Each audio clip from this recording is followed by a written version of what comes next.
ਵਾਹਿਗੁਰੂ ਜੀ ਕਾ ਖਾਲਸਾ ਵਾਹਿਗੁਰੂ ਜੀ ਕੀ ਫਤਿਹ।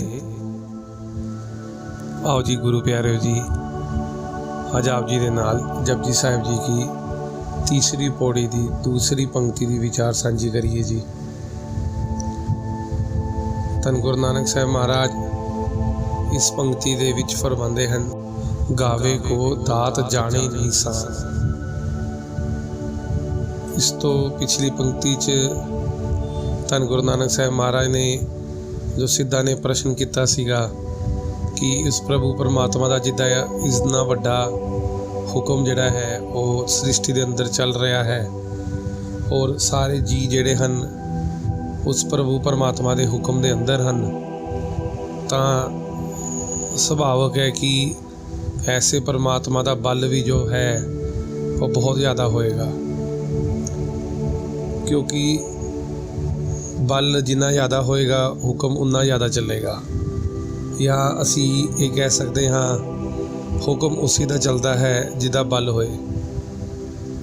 तो इत्थे सिद्धा ने जिहड़ा प्रश्न किया सी धन गुरु नानक साहब महाराज नूं कि गुरु नानक साहब महाराज ये दसना करन कि उस प्रभु परमात्मा का बल किन्ना क है।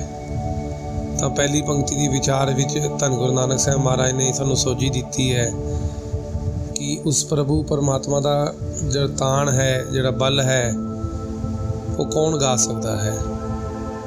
कहने तो भाव उसनूं कोई भी नहीं गा सकता, उहदे बल का संपूर्ण गान नहीं हो सकता, क्योंकि उहदा बल उही गाएगा जिस दे विच उहदा जिन्ना बल होएगा।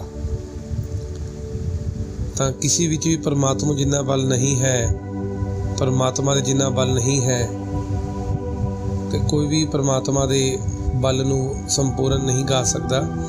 पर हाँ जी जिवें जिवें परमात्मा की बख्शिश प्राप्त करते हैं वो उस परमात्मा की बख्शिश नूं गाउंदे हन, अलग अलग ढंग दे नाल उस प्रभु परमात्मा के बल नूं गाया जा रहा है।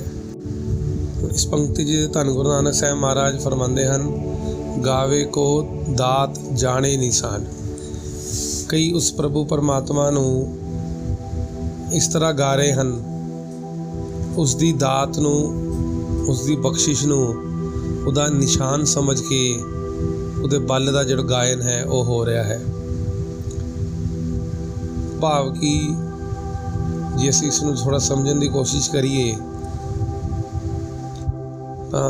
आम अपनी जिंदगी असीं देखते हाँ, जदों कोई बच्चा अपने पिता के द्वारा कोई गिफ्ट कोई उपहार प्राप्त करता है तो बड़ा खुश होता है और खुश होके उस गिफ्ट नूं निशानी के तौर पे अपने पिता की जिहड़ी है वो वडियाई करता है।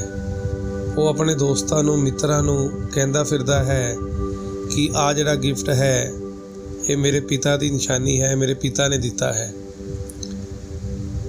उदाहरण वजों मान लो एक बच्चे नूं पिता ने कोई कार या मोटरसाइकिल जो है वो लैके दिता है। हुण वो बच्चा अपने मित्रा दे विच फुलिया नहीं समा रहा, खुशी दे नाल वो अपने पिता का बल लगा रहा है कि मेरे पिता देखो किन्ने चंगे हन, किन्ने अच्छे हन, जिन्हां ने मैनूं आ गड्डी लैके दिती है या मोटरसाइकिल या कार जो भी लैके दिता है। तां वो अपने पिता की दिती हुई उस गिफ्ट नूं पिता की वडियाई का निशाना समझ के अपने मित्रों विच अपने पिता की जिहड़ी है वो वडियाई करता है, उस्तत करता है। इसी तरह जिहड़े जी जंत हैं, जिहड़े भगत जन हैं, जदों प्रभु परमात्मा तो बख्शिशां प्राप्त करते हैं फिर वो बख्शिशां नूं परमात्मा का निशान जान के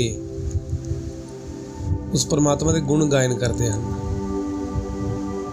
जिवें कि किसी नूं बख्शिश नाल पुੱਤ प्राप्त होया, धीआं प्राप्त होईयां, धन दौलत प्राप्त होया, चंगा घर परिवार, चंगा रहन सहन ये प्राप्त होया, तां वो परमात्मा दे इस बल नूं उहदी दात का निशान समझ के गाउंदे हन कि तेरा लख लख शुक्र है कि तू सानूं ये दात दिती है, तेरे बिना ये दात कोई दे नहीं सकता। हुण पुੱਤ या धी दी बच्चों की जिहड़ी दात है ਜਦੋਂ ਇਹ ਪ੍ਰਭੂ ਪਰਮਾਤਮਾ ਤੋਂ ਪ੍ਰਾਪਤ ਹੁੰਦੀ ਹੈ ਤਾਂ ਜਿਹੜਾ ਜੀ ਹੈ ਉਹ ਬਹੁਤ ਖੁਸ਼ੀ 'ਚ ਹੋ ਕੇ, ਖੁਸ਼ੀ 'ਚ ਆ ਕੇ ਆਪਣੇ ਪਰਮਾਤਮਾ ਦੀ ਵਡਿਆਈ ਕਰਦਾ ਹੈ ਕਿ ਸ਼ੁਕਰ ਹੈ ਉਸ ਪ੍ਰਭੂ ਪਰਮਾਤਮਾ ਦਾ ਜਿਸ ਨੇ ਮੈਨੂੰ ਇਹ ਧੀ ਪੁੱਤ ਦਾ ਜਿਹੜਾ ਇੱਕ ਦਾਤ ਹੈ ਇਹ ਬਖਸ਼ੀ ਹੈ।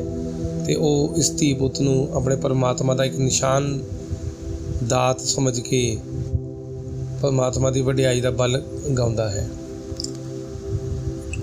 ਇਸ ਤਰ੍ਹਾਂ ਧੰਨ ਗੁਰੂ ਨਾਨਕ ਸਾਹਿਬ ਮਹਾਰਾਜ ਫਰਮਾਉਂਦੇ ਹਨ ਕਿ ਕਈ ਕੋਟ ਐਸੇ ਹਨ, ਕਈ ਜੀਅ ਜੰਤ ਐਸੇ ਹਨ ਜੋ ਉਸ ਪਰਮਾਤਮਾ ਦੇ ਬਲ ਨੂੰ ਗਾਇਨ ਕਰ ਰਹੇ ਹਨ, ਉਹਦੀ ਦਾਤਾਂ ਨੂੰ ਨਿਸ਼ਾਨ ਸਮਝ ਕੇ।